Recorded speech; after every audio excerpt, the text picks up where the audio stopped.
আমাৰ বন্ধুসকলক লৈ আমি আহিলোঁ বিয়া খাবলৈ মোহনপুৰলৈ। তো আমি ভিতৰলৈ যাবলৈ ওলাইছোঁ। আমি ভিতৰত আহি পালোঁ। ইয়াতে কন্যা বহি আছে। আমি সকলোৱে মিলি কন্যাক গিফ্ট দিবলৈ ওলাইছোঁ। তো আমাৰ চব বন্ধুবিলাক দিলোঁ। তাৰপিছত ফটো উঠিলোঁ এটা। তাৰপিছত ভাত খাবলৈ দিল। ভাত খাই আমি ভিতৰত বহি গ'লোঁ।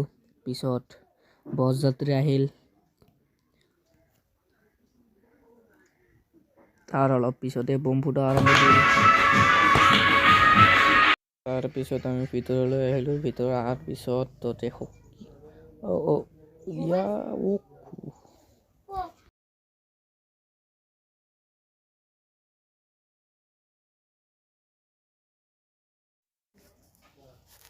আমি বিয়াৰ পৰা ঘৰলৈ গুচি আহিলোঁ।